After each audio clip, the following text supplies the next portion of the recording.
ಸಾಕಲ್ಲ.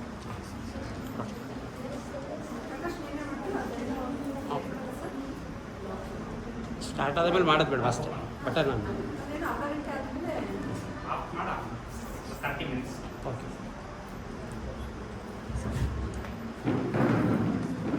ದೇಹವೇ ದೇವಾಲಯ, ಮನವೇ ದೇವರು, ತನ್ನ ತಾನರಿದರೆ ತಾನೇ ದೇವ ಎಂಬ ಸಂದೇಶವನ್ನು ಸಾರುವ ಮೂಲಕ 12ನೇ ಶತಮಾನದಲ್ಲಿ ಸಾಮಾಜಿಕ ಅನಿಷ್ಟ ಪದ್ಧತಿಗಳನ್ನು ತಮ್ಮ ವಚನದ ಮೂಲಕ ಟೀಕಿಸಿ ಜಗತ್ತಿಗೆ ಕಾಯಕದ ಮಹತ್ವ ಸಾರಿದ ವಿಶ್ವಗುರು ಬಸವಣ್ಣನವರ ಜಯಂತಿಯನ್ನು ಈ ದಿನ ನಮ್ಮ ಕೇಂದ್ರದಲ್ಲಿ ಆಚರಿಸಲಾಗುತ್ತಿದೆ. ಜಗಜ್ಯೋತಿ ಬಸವಣ್ಣರವರನ್ನು ಸ್ಮರಿಸುತ್ತಾ ಈ ಕಾರ್ಯಕ್ರಮವನ್ನು ಪ್ರಾರಂಭಿಸೋಣ. ಮೊದಲಿಗೆ ನಮ್ಮ ಕೇಂದ್ರದ ವಿದ್ಯಾರ್ಥಿನಿಯರು ಬಸವಣ್ಣನವರ ವಚನವನ್ನು ವಾಚಿಸುವ ಮೂಲಕ ಕಾರ್ಯಕ್ರಮಕ್ಕೆ ಚಾಲನೆ ನೀಡಲಿದ್ದಾರೆ. ಪ್ರಥಮ BA ಇಂಪನ ಮತ್ತು ತಂಡದವರು.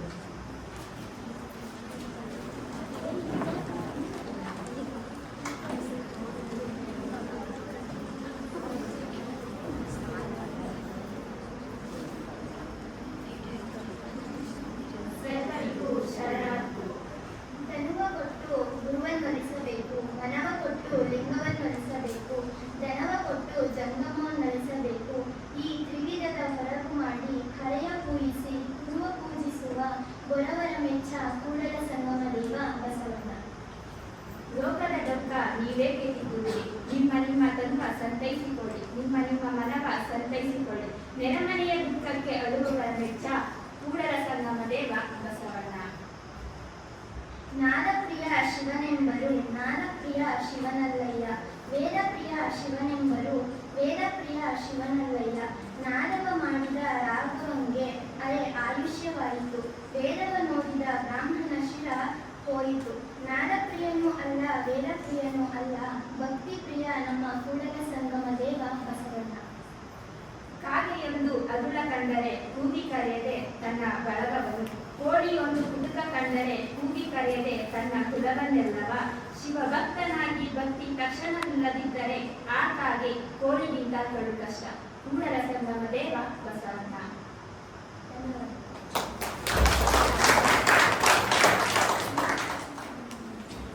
ವಚನವನ್ನು ವಾಚಿಸಿದ ಇಂಪನ ಮತ್ತು ತಂಡದವರಿಗೆ ಧನ್ಯವಾದಗಳು. ನಾದಪ್ರಿಯನೂ ಅಲ್ಲ ವೇದಪ್ರಿಯನೂ ಅಲ್ಲ, ಭಕ್ತಿ ಪ್ರಿಯ ನಮ್ಮ ಕೂಡಲ ಸಂಗಮ ದೇವ ಎಂಬ ಬಸವಣ್ಣನವರ ಈ ನುಡಿಯನ್ನು ಸ್ಮರಿಸುತ್ತಾ ಈ ಕಾರ್ಯಕ್ರಮಕ್ಕೆ ಆಗಮಿಸಿರುವ ಎಲ್ಲಾ ಗಣ್ಯರನ್ನು ಸ್ವಾಗತಿಸಲು ಬರುತ್ತಿದ್ದಾರೆ ಡಾಕ್ಟರ್ ರಮ್ಯಾ ಮ್ಯಾಮ್ ರವರು, ಕನ್ನಡ ವಿಭಾಗದ ಉಪನ್ಯಾಸಕರು.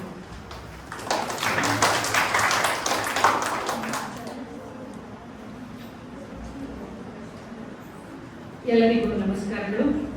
ಇವನಾರವ ಇವನಾರವ ಇವನಾರವನೆಂದೆನಿಸದಿರಯ್ಯ, ಇವ ನಮ್ಮವ ಇವ ನಮ್ಮವನೆಂದೆನಿಸಯ್ಯ, ನಮ್ಮ ಕೂಡಲ ಸಂಗಮ ದೇವರ ಮನೆಯ ಮಗನೆಂದೆನಿಸಯ್ಯ. ಬಸವೇಶ್ವರರ ವಚನಾಮೃತದೊಂದಿಗೆ ತಮ್ಮೆಲ್ಲರಿಗೂ ಬಸವ ಜಯಂತಿಯ ಶುಭಾಶಯಗಳು.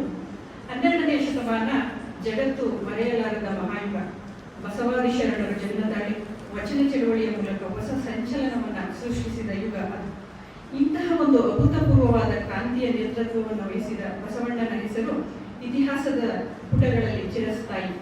ಮಹಾನ್ ಮಾನವತಾವಾದಿ, ಧಾರ್ಮಿಕ ಹಾಗೂ ಆಧ್ಯಾತ್ಮಿಕ ಪ್ರವರ್ತಕ, ಆರ್ಥಿಕ ತಜ್ಞ, ನೈತಿಕ ಮೌಲ್ಯಗಳ ಪ್ರತಿಪಾದಕ, ಲಿಂಗ ಸಮಾನತೆಯ ಹರಿಕಾರ ಹಾಗೂ ಜಗತ್ತಿಗೆ ಮೊದಲ ಬಾರಿಗೆ ಸಂಸತ್ ಮಾದರಿಯನ್ನ ಪರಿಚಯಿಸಿದ ಬಸವಣ್ಣನವರ ಜಯಂತಿಯನ್ನ ಕರ್ನಾಟಕ ರಾಜ್ಯ ಮಹಾದೇವಿ ಮಹಿಳಾ ವಿಶ್ವವಿದ್ಯಾನಿಲಯ ಮಂಡ್ಯ ಹೊರಾವರಣ ಕೇಂದ್ರದಲ್ಲಿ ಇಂದು ಆಚರಿಸುವ ನಿಮಿತ್ತ ಕಾರ್ಯಕ್ರಮವನ್ನು ಆಯೋಜನೆ ಮಾಡಿಕೊಂಡಿದ್ದೇವೆ. ಈ ಕಾರ್ಯಕ್ರಮದಲ್ಲಿ ನೆರೆದಿರುವ ಸಭಾಸದರನ್ನು ಸ್ವಾಗತಿಸುವ ಸದಾವಕಾಶ ನನಗೆ ಲಭಿಸಿದ್ದು ಬಹಳ ಸಂತೋಷ. ಮೊದಲಿಗೆ ಕಾರ್ಯಕ್ರಮಕ್ಕೆ ಆಗಮಿಸಿರುವ ಮುಖ್ಯ ಅತಿಥಿಗಳ ಪರಿಚಯವನ್ನ ಮಾಡಿಕೊಳ್ಳೋಣ. ಶ್ರೀಮತಿ ರೂಪಾ ಕುಮಾರಸ್ವಾಮಿ ಹಾಗೂ ಶ್ರೀ ಕುಮಾರಸ್ವಾಮಿ ಈ ದಂಪತಿಗಳು ಮೈಸೂರಿನ ಶರಣು ವಿಶ್ವವಚನ ಫೌಂಡೇಶನ್ನ ಸಂಸ್ಥಾಪಕರು. ಈ ಸಂಸ್ಥೆಯನ್ನು ಸ್ಥಾಪಿಸಿ ವಚನ ಸಾಹಿತ್ಯವನ್ನು ಪ್ರಚಾರ ಮಾಡಲು ಪ್ರಾರಂಭಿಸಿದ ಮೇಲೆ ಇವರಿಗೆ ವಚನ ರೂಪ ಹಾಗೂ ವಚನ ಕುಮಾರಸ್ವಾಮಿ ಎನ್ನುವ ಹೆಸರುಗಳು ಅನ್ವರ್ಥವಾಗಿ ಬಂದು ಹಾಗೇ ಚಿರಪರಿಚಿತರಾಗಿದ್ದಾರೆ. ದಂಪತಿಗಳಿಬ್ಬರು ಸ್ನಾತಕೋತ್ತರ ಪದವಿಯನ್ನು ಪಡೆದು ವೃತ್ತಿಯಲ್ಲಿ ಶಿಕ್ಷಕರಾಗಿದ್ದಾರೆ. ಇನ್ನು ಕವಿತಾ ರಚನೆ, ಅಂಕಣ ಬರಹ, ವಚನ ವಾಚನ ಮತ್ತು ತಾತ್ಪರ್ಯ ವಿವರಣೆ, ಶರಣರ ಬಗೆಗೆ ಉಪನ್ಯಾಸ, ಶರಣರ ಸಾಕ್ಷ್ಯಚಿತ್ರಗಳ ನಿರ್ಮಾಣ, ಶರಣರ ಜೀವನ ಚರಿತ್ರೆ ಹಾಗೂ ಪುಸ್ತಕಗಳ ರಚನೆ, ಶರಣರ ಕ್ಷೇತ್ರಗಳಿಗೆ ಭೇಟಿ ನೀಡುವುದು, ವಚನ ಸ್ಪರ್ಧೆಗಳನ್ನು ನಡೆಸಿ ಬಹುಮಾನಗಳನ್ನು ನೀಡುವುದು, ವಚನಗಳ ಪುಸ್ತಕಗಳು, ದಿನಚರಿಗಳು ಹಾಗೂ ಧ್ವನಿಸುರುಳಿಗಳನ್ನು ವಿತರಿಸುವುದು ಇವರ ಪ್ರವೃತ್ತಿಯಾಗಿದೆ. ವಚನ ಸಾಹಿತ್ಯಕ್ಕೆ ಸಂಬಂಧಿಸಿದಂತೆ ದಂಪತಿಗಳಿಬ್ಬರು 1000ಕ್ಕೂ ಹೆಚ್ಚು ಉಪನ್ಯಾಸಗಳನ್ನು ನೀಡಿರುತ್ತಾರೆ. ಚಂದನ ವಾಹಿನಿ ಮೊದಲಾದ ಟಿವಿ ವಾಹಿನಿಗಳಲ್ಲಿ ಕಾರ್ಯಕ್ರಮ ನೀಡಿರುತ್ತಾರೆ. ಮಲೆಯ ಮಹಾದೇವ, ಶ್ರೀ ಗುರುಮಲ್ಲೇಶ್ವರರ ಜೀವನ ದರ್ಶನ, ಗದ್ದಿಗೆಯ ಸದ್ಗುರು ಶ್ರೀ ಕೆಂಡಗಣ್ಣ ಸ್ವಾಮಿ, ಯುಗ ಪ್ರವರ್ತಕ ಬಸವಣ್ಣ ಎಂಬ ಸಾಕ್ಷ್ಯಚಿತ್ರಗಳನ್ನು ನಿರ್ಮಾಣ ಮಾಡಿದ್ದು ಇನ್ನೂ ಅನೇಕ ಸಾಕ್ಷ್ಯಚಿತ್ರಗಳು ನಿರ್ಮಾಣ ಹಂತದಲ್ಲಿವೆ. ವಚನ ವಾಗ್ಮಯವನ್ನು ಕುರಿತು 50ಕ್ಕೂ ಹೆಚ್ಚು ಕೃತಿಗಳನ್ನು ಬರೆದು ಪ್ರಕಟಿಸಿದ್ದಾರೆ. ಸಾಮಾಜಿಕ ಜಾಲತಾಣಗಳ ಮೂಲಕ ಅಮೆರಿಕ, ಆಸ್ಟ್ರೇಲಿಯಾ, ಇಂಗ್ಲೆಂಡ್ ಮೊದಲಾದ 15ಕ್ಕೂ ಹೆಚ್ಚು ದೇಶಗಳಲ್ಲಿ ವಚನಗಳನ್ನು ಪ್ರಸಾರ ಮಾಡುತ್ತಿದ್ದಾರೆ. ಶಾಲೆಗಳೆಡೆಗೆ ವಚನಗಳ ನಡಿಗೆ, ಕಾಲೇಜುಗಳೆಡೆಗೆ ವಚನಗಳ ನಡಿಗೆ, ವಿದ್ಯಾರ್ಥಿ ನಿಲಯಗಳೆಡೆಗೆ ವಚನಗಳ ನಡಿಗೆ, ವಿಶ್ವವಿದ್ಯಾಲಯಗಳೆಡೆಗೆ ವಚನಗಳ ನಡಿಗೆ, ಅನಾಥಾಶ್ರಮ ಹಾಗೂ ವೃದ್ಧಾಶ್ರಮಗಳ ಕಡೆಗೆ ವಚನಗಳ ನಡಿಗೆ ಹಾಗೂ ವಚನ ಗ್ರಾಮ ಎಂಬ ಕಾರ್ಯಕ್ರಮಗಳ ಮುಖಾಂತರ ವಚನ ಪ್ರಸಾರ ಮಾಡುತ್ತಿದ್ದಾರೆ. ಇವರ ವಚನ ಸೇವೆ ಹಾಗೂ ಕಾರ್ಯಚಟುವಟಿಕೆಗಳನ್ನು ಗುರುತಿಸಿ ಅನೇಕ ಸಂಘ ಸಂಸ್ಥೆಗಳು ವಿವಿಧ ಪ್ರಶಸ್ತಿಗಳನ್ನು ನೀಡಿ ಗೌರವಿಸಿವೆ. ಸಿದ್ಧಗಂಗಾ ಮಠದ ವತಿಯಿಂದ ಕೊಡಮಾಡುವ ಸಂಘಸಿರಿ ಪ್ರಶಸ್ತಿ, ಬಸವಭೂಷಣ ಪ್ರಶಸ್ತಿ, ವಚನಸಿರಿ ಮುಕುಟ ಪ್ರಶಸ್ತಿ, ಕಾಯಕರತ್ನ ಪ್ರಶಸ್ತಿ, ಶರಣ ಜ್ಞಾನ ರತ್ನ ಪ್ರಶಸ್ತಿ, ಶರಣ ಸೇವಾ ರತ್ನ ಪ್ರಶಸ್ತಿ ಇವು ಮುಖ್ಯವಾಗಿ ಈ ದಂಪತಿಗಳನ್ನು ಅರಸಿ ಬಂದ ಪ್ರಶಸ್ತಿಗಳಾಗಿವೆ. ಅಲ್ಲದೆ 200ಕ್ಕೂ ಹೆಚ್ಚು ಸಂಘ ಸಂಸ್ಥೆಗಳಿಂದ ಗೌರವ ಸನ್ಮಾನಗಳನ್ನು ಸ್ವೀಕರಿಸಿರುತ್ತಾರೆ. ಸತಿಪತಿಗಳೊಂದಾದ ಭಕ್ತಿ ಹಿತಮಪ್ಪುದು ಶಿವಣ್ಯ ಎನ್ನುವಂತೆ ಈ ದಂಪತಿಗಳು ಜೊತೆಯಾಗಿ ವೃತ್ತಿ ಪ್ರವೃತ್ತಿಗಳನ್ನು ನಿಭಾಯಿಸುತ್ತಾ ಶರಣರ ಬದುಕು ಮತ್ತು ಚಿಂತನೆಗಳನ್ನು ಜಗತ್ತಿಗೆ ದಾರಿ ಎರೆಯುತ್ತಿರುವುದು ಶ್ಲಾಘನೀಯ. ಈ ದಂಪತಿಗಳು ಇಂದು ನಮ್ಮ ಕೇಂದ್ರಕ್ಕೆ ಆಗಮಿಸಿರುವುದು ಬಹಳ ಸಂತೋಷದ ಸಂಗತಿ. ಶ್ರೀಮತಿ ವಚನ ರೂಪ ಹಾಗೂ ಶ್ರೀ ವಚನ ಕುಮಾರಸ್ವಾಮಿ ಅವರಿಗೆ ನಮ್ಮ ಕೇಂದ್ರದ ಪರವಾಗಿ ಹಾಗೂ ನಮ್ಮ ನಿಮ್ಮೆಲ್ಲರ ಪರವಾಗಿ ಪೂರ್ವಕವಾದ ಸ್ವಾಗತವನ್ನು ಕೋರ್ತಾ ಇದ್ದೇವೆ.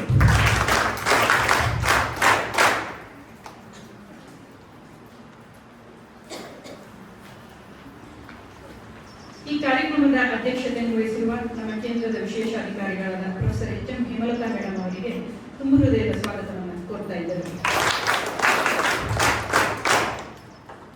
ಸಭೆಯಲ್ಲಿ ಹಾಜರಿರುವ ಎಲ್ಲ ಬೋಧಕ ಹಾಗೂ ಬೋಧಕೇತರ ವರ್ಗದವರಿಗೂ ಪ್ರೀತಿಪೂರ್ವಕ ಸ್ವಾಗತವನ್ನು ಕೋರ್ತಾ ಇದ್ದೇವೆ. ಕಾರ್ಯಕ್ರಮದಲ್ಲಿ ಉಪಸ್ಥಿತರಿರುವ ಪ್ರೀತಿಯ ವಿದ್ಯಾರ್ಥಿನಿಯರಿಗೂ ಸಹ ಆತ್ಮೀಯವಾದ ಸ್ವಾಗತವನ್ನು ಕೋರ್ತಾ ಇದ್ದೇನೆ. ಇನ್ನು ಪ್ರಾಸ್ತಾವಿಕವಾಗಿ ಒಂದೆರಡು ಮಾತುಗಳು. 12ನೇ ಶತಮಾನದಲ್ಲಿ ನಡೆದಂತಹ ಈ ಸಮಾಜೋಧಾರ್ಮಿಕ ಆಂದೋಲನ ಚಳವಳಿ ಅಂತಕ್ಕಂಥದ್ದು ಇತಿಹಾಸದ ಪುಟಗಳಲ್ಲಿ ಒಂದು ಮಹತ್ವದ ಅಧ್ಯಾಯ. ಏಕೆಂದ್ರೆ ಈ ಶತಶತಮಾನಗಳಿಂದ ಅಸ್ತಿತ್ವದಲ್ಲಿದ್ದಂತಹ ವರ್ಗ, ವರ್ಣ, ಲಿಂಗ ತಾರತಮ್ಯಗಳ ವಿರುದ್ಧ ಈ ವಚನಕಾರರು ಧ್ವನಿ ಎತ್ತಿದ್ರು. ಎಲ್ಲ ಜಾತಿ ವರ್ಗದವರು ಮೊದಲನೇ ಬಾರಿಗೆ ಸಾಹಿತ್ಯವನ್ನು ಬರೆದಂತ ಅಂದ್ರೆ ಅದು 12ನೇ ಶತಮಾನ. ಮಾದಾರ ಚೆನ್ನಯ್ಯ, ದೋಸಾರ ಕಕ್ಕಯ್ಯ, ಅಂಬಿಗರ ಚೌಡಯ್ಯ ಹೀಗೆ ಅನೇಕ ಜನ ಶೂದ್ರ ವಚನಕಾರರು ತಮ್ಮ ವಚನಗಳನ್ನ ಬರೆದು ಅದನ್ನು ಸಮಾಜಕ್ಕೆ ಅದನ್ನು ಕೊಡುಗೆಯಾಗಿ ನೀಡಿದ್ದಾರೆ ಅಂತ ನಾವು ಗಮನಿಸಬೇಕು. ಅದಕ್ಕೆ ಕಾರಣ ಏನಪ್ಪಾ ಅಂದ್ರೆ ಮುಖ್ಯವಾಗಿ ಬಸವಣ್ಣನವರು ಹಾಕಿಕೊಟ್ಟ ಒಂದು ಗಣ್ಯ ಮಾರ್ಗ ಅಂತಕ್ಕಂಥದ್ದನ್ನ ನಾವು ನೆನಪಿನಲ್ಲಿಡಬೇಕು. ಬಸವಣ್ಣನವರು ಬದುಕಿದ್ದಂತಹ ಕಾಲಕ್ಕೆ ಜಾತಿ ಪದ್ಧತಿ, ಅಸ್ಪೃಶ್ಯತೆ ಬಲವಾಗಿ ಬೇರೂರಿತ್ತು. ಈ ಅಸ್ಪೃಶ್ಯತೆಯನ್ನ ಹೋಗಲಾಡಿಸುವ ನಿಟ್ಟಿನಲ್ಲಿ ಬಸವಣ್ಣನವರು ಇಟ್ಟಂತಹ ಹೆಜ್ಜೆ ಪರಿವರ್ತನಾಶೀಲವಾದದ್ದು. ಬಸವಣ್ಣನವರು ಇಷ್ಟಲಿಂಗ ಪೂಜೆಯ ಒಂದು ಪರಿಕಲ್ಪನೆಯನ್ನು ತಂದುಕೊಟ್ರು. ಯಾಕೆಂದ್ರೆ 12ನೇ ಶತಮಾನದಲ್ಲಿ ಶೂದ್ರರಿಗೆ, ಕೆಳಜಾತಿ ವರ್ಗದವರಿಗೆ ದೇವಾಲಯಗಳಿಗೆ ಪ್ರವೇಶ ಇರಲಿಲ್ಲ. ಪ್ರವೇಶ ಇಲ್ಲದಿದ್ರೆ ಏನಂತೆ, ನೀವು ಕರಸ್ಥಳದಲ್ಲಿಯೇ ಶಿವನನ್ನ ಇಟ್ಟು ಪೂಜೆ ಮಾಡಿ, ನೀವು ದೇವಾಲಯಗಳಿಗೆ ಹೋಗೋದೇ ಬೇಡ ಅಂತಕ್ಕಂಥ ಒಂದು ಪರಿಕಲ್ಪನೆಯ ಮೂಲಕ ಅವರು ಹೊಸ ಕ್ರಾಂತಿಯನ್ನ ಹುಟ್ಟು ಹಾಕಿದ್ರು ಅಂತಕ್ಕಂಥದ್ದು. ಬಸವಣ್ಣನವರು ಯಾಕೆ ಯಾವಾಗಲೂ ಪ್ರಸ್ತುತ ಮುಖ್ಯ ಆಗ್ತಾರೆ ಅಂದ್ರೆ ಅವರು ನಡೆನುಡಿ ಸಿದ್ಧಾಂತದಲ್ಲಿ ಏಕತೆಯನ್ನು ಸಾಧಿಸಿದ್ದಂತಹ ಒಬ್ಬ ವ್ಯಕ್ತಿ. ನಡೆದಂತೆ ನುಡಿದ್ರು, ನುಡಿದಂತೆ ನಡೆದ್ರು. ಅಂದ್ರೆ ಅವರ ಆದರ್ಶಗಳು ಕೇವಲ ವಚನಗಳಲ್ಲಿ ಮಾತ್ರವಿರಲಿಲ್ಲ, ಅದನ್ನು ಅವರು ಪ್ರಾಯೋಗಿಕವಾಗಿ ಮಾಡಿ ತೋರಿಸ್ತಾ ಇದ್ರು. ಉದಾಹರಣೆಗೆ ಅವರು ಶೂದ್ರನಾದಂತಹ ಕಂಬಳಿ ನಾಗಿದೇವ ಅವನ ಮನೆಗೆ ಹೋಗಿ ಪ್ರಸಾದವನ್ನ ಸ್ವೀಕರಿಸ್ತಾ ಇದ್ರು. ಇದನ್ನ ಅರಮನೆಯಲ್ಲಿದ್ದಂತಹ ಬ್ರಾಹ್ಮಣರು ಬಿಜ್ಜಳನಿಗೆ ಚಾಡಿಯನ್ನಾಗಿ ಹೇಳ್ತಾರೆ. ಅಂದ್ರೆ ಅವನು ಏನೋ ಅಲ್ಲೆಲ್ಲ ಹೋಗಿ ಬೇರೆ ಜಾತಿಯವರ ಮನೆಗೆ ಹೋಗಿ ಮೈಲಿಗೆಯಾಗಿ ಬಂದು ಅರಮನೆಯನ್ನು ಸಹ ಮೈಲಿಗೆಯನ್ನ ಮಾಡ್ತಿದ್ದಾನೆ, ಈ ರೀತಿ ಎಲ್ಲ ಹೇಳ್ತಾರೆ. ಹೀಗಾಗಿ ಬಸವಣ್ಣನವರ ದಾರಿಯನ್ನು ಹೂವಿನ ಹಾಸಿಗೆ ಆಗಿರ್ಲಿಲ್ಲ, ಕಲ್ಲು ಮುಳ್ಳಿನ ಹಾದಿಯನ್ನ ತುಳಿಬೇಕಾಗಿ ಬಂತು ಇಂತಹ ಒಂದು ಕ್ರಾಂತಿಯ ಫಲವಾಗಿ ಅಂತ ಹೇಳಿ. ಇನ್ನು ಬಸವಣ್ಣವರು ಮೂಲದಲ್ಲಿ ಅವರೇನು ಅಸ್ಪೃಶ್ಯ ಜನಾಂಗದಲ್ಲಿ ಹುಟ್ಟಿದವರಲ್ಲ, ಜೊತೆಗೆ ಅವರು ಏನು ಬಿಜ್ಜಳನ ಅರಮನೆಯಲ್ಲಿ ಮಂತ್ರಿಯಾಗಿದ್ದಂಥವರು. ಹಾಗಾಗಿ ಅವ್ರಿಗೆ ಎಲ್ಲ ರೀತಿಯ ಸುಖ ಸಂಪತ್ತುಗಳು ಸವಲತ್ತುಗಳು ಸಿಕ್ಕಿತ್ತು. ಅದರಿಂದ ಅವರು ಬಹಳ ಸಂತೋಷವಾಗಿ ಬದುಕಬಹುದಾಗಿತ್ತು. ಆದ್ರೆ ಬಸವಣ್ಣನಿಗೆ ಯಾವುದೂ ಬೇಕಾಗಿರಲಿಲ್ಲ. ಎಲ್ಲಕ್ಕಿಂತ ಮುಖ್ಯವಾಗಿ ಅವರಿಗೆ ಸಮಾಜದಲ್ಲಿದ್ದಂತಹ ಎಲ್ಲ ರೀತಿಯ ಪಿಡುಗುಗಳನ್ನ ನಿರ್ಮೂಲನ ಮಾಡಿ ಪ್ರಶಾಂತವಾದ ಸಾಮಾಜಿಕ ವಾತಾವರಣವನ್ನು ಸೃಷ್ಟಿ ಮಾಡಬೇಕು ಅನ್ನೋ ಒಂದು ತುಡಿತ ಅವ್ರ ಮನಸ್ಸಿನಲ್ಲಿ ಸದಾ ಇತ್ತು ಅಂತ ಹೇಳಿ ಶೂದ್ರನಾದಂತಹ ಅರಳಯ್ಯನ ಮಗನಿಗೂ ಬ್ರಾಹ್ಮಣ ಮಧುವರಸನ ಮಗನಿಗೂ ಸಹ ವಿವಾಹ ಮಾಡಿಸ್ತಾರೆ. ಇದರಿಂದ ಅವ್ರಿಗೆ ಈ ಅಂತರ್ಜಾತಿ ವಿವಾಹವನ್ನು ಮಾಡಿಸಿದ್ರಿಂದ ಅವರು ಸಮಾಜದಲ್ಲಿ ಮೇಲ್ಜಾತಿಯವರ ಮೇಲ್ವರ್ಗದವರ ಅವಜ್ಞೆಗೆ ಗುರಿಯಾಗಬೇಕಾಯಿತು. ಇಂತಹ ಸಂಘರ್ಷಗಳು ಅಂತಿಮವಾಗಿ ಯಾವ ಮಟ್ಟಿಗೆ ಹೋಯಿತು ಅಂತಂದ್ರೆ ಬಿಜ್ಜಳ ಕೊಲೆಯಾಗ್ತಾನೆ. ಇದು ಇತಿಹಾಸ. ಇನ್ನು ಸ್ತ್ರೀ ಸ್ವಾತಂತ್ರ್ಯ ಅಂತ ಬಂದಾಗ ಬಸವಣ್ಣನವರು ಆಚಾರ ವಿಚಾರ ಸಂಸ್ಕಾರಗಳು ಗಂಡಿಗೊಂದು ಬಗೆ ಹೆಣ್ಣಿಗೊಂದು ಬಗೆ ಅಂತಕ್ಕಂಥ ಒಂದು ಪ್ರಶ್ನೆಯನ್ನು ತಮ್ಮ 8ನೇ ವಯಸ್ಸಿನಲ್ಲಿ ಎತ್ತಿದ್ರು. ಅವ್ರಿಗೆ ಉಪನಯನವನ್ನ ಮಾಡಬೇಕು ಅಂತ ಹೊರಟಾಗ ಅಕ್ಕನಿಗಿಲ್ಲದ ಉಪನಯನ ನನಗೇಕೆ ಅಂತೇಳಿ ಉಪನಯನವನ್ನ ಅವರು ತಿರಸ್ಕರಿಸಿ ಏನ್ ಮಾಡಿದ್ರು, ಮನೆಯನ್ನ ಬಿಟ್ಟು ಹೊರಟಂತಹ ಒಬ್ಬ ಧೀರ ಬಸವಣ್ಣ ಅಂತ ಹೇಳಿ. ಅವರು ಮಹಿಳೆಯರಿಗೆ ನೀಡಿದಂತಹ ಸ್ವಾತಂತ್ರ್ಯದಿಂದಾಗಿ ಅನುಭವ ಮಂಟಪದಲ್ಲಿ ಸುಮಾರು 33 ಜನ ವಚನಕಾರ್ತಿಯರು ಆ ಆಧ್ಯಾತ್ಮಿಕ ಚರ್ಚೆಗಳಲ್ಲಿ ಭಾಗವಹಿಸ್ತಾ ಇದ್ರು. ಅದರಲ್ಲಿ ವೇಶ್ಯಾವೃತ್ತಿಯನ್ನು ಮಾಡ್ತಿದ್ದಂತಹ ಮಹಿಳೆಯರು ಭಾಗವಹಿಸ್ತಿದ್ರು. ಸೂಳೆ ಸಂಕವ, ಕನ್ನಡಿ ಕಾಯಕದ ರೇವಮ್ಮ ಮೊದಲಾದ ಹೆಸರುಗಳು ನಮಗೆ ಉದಾಹರಣೆಗೆ ಸಿಗ್ತವೆ. ಈ ಅವತ್ತು ಹೆಣ್ಣಿಗೆ ಒಂದು ಆಯ್ಕೆಯ ಸ್ವಾತಂತ್ರ್ಯ ಸಿಕ್ಕಿತ್ತು. ವಿವಾಹ ಅಥವಾ ವೈರಾಗ್ಯ ಯಾವುದನ್ನಾದ್ರೂ ಆಯ್ಕೆ ಮಾಡಬಹುದಾಗಿತ್ತು. ಆದ್ರಿಂದಲೇ ಅಕ್ಕ ಮಹಾದೇವಿ ಏನಾದ್ರು ವಿವಸ್ತ್ರಳಾಗಿ ವೀರ ವಿರಾಗಿಣಿಯಾಗಿ ಕೌಶಿಕನ ಅರಮನೆಯನ್ನು ತೊರೆದು ಅವಳು ಕಾಡು ಮೇಡು ಬೆಟ್ಟ ಗುಡ್ಡಗಳನ್ನ ಅಲ್ದಾಡ್ಕೊಂಡು ಕಾಣದ ಚನ್ನಮಲ್ಲಿಕಾರ್ಜುನನನ್ನೇ ನನ್ನ ಗಂಡ ಅಂತ ಹೇಳಿ ಹೊರಟಂತಹಳು. ಕೊನೆಗೆ ಅವಳು ಅನುಭವ ಮಂಟಪವನ್ನು ಪ್ರವೇಶಿಸ್ತಾಳೆ.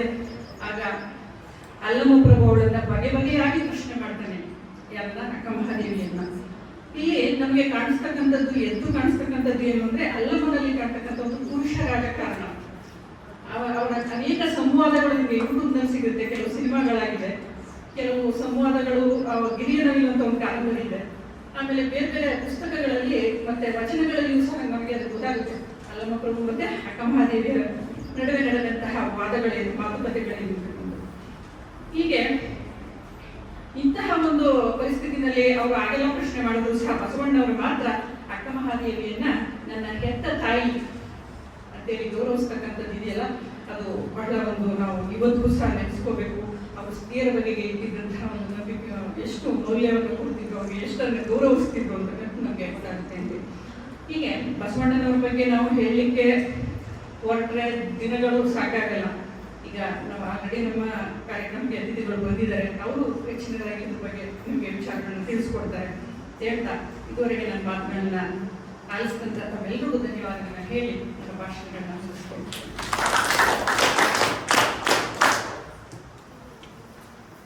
ಈ ಕಾರ್ಯಕ್ರಮಕ್ಕೆ ಎಲ್ಲರನ್ನು ಸ್ವಾಗತಿಸಿದ ಹಾಗೂ ತಮ್ಮ ಪ್ರಾಸ್ತಾವಿಕ ನುಡಿಯನ್ನು ನುಡಿದಂತಹ ಶ್ರೀಮತಿ ರಮ್ಯಾ ಮ್ಯಾಮ್ ಅವರಿಗೆ ಧನ್ಯವಾದಗಳು. ಈ ಕಾರ್ಯಕ್ರಮವನ್ನು ಮುಖ್ಯ ಅತಿಥಿಗಳಾಗಿ ಆಗಮಿಸಿರುವಂತಹ ಶ್ರೀಮತಿ ರೂಪಾ ಕುಮಾರಸ್ವಾಮಿ ಮ್ಯಾಮ್ ರವರು ಹಾಗೂ ವೇದಿಕೆ ಮೇಲೆ ಆಸೀನರಾಗಿರುವ ಎಲ್ಲ ಗಣ್ಯರು ಸೇರಿ ಉದ್ಘಾಟಿಸಬೇಕೆಂದು ವಿನಂತಿಸಿದರು.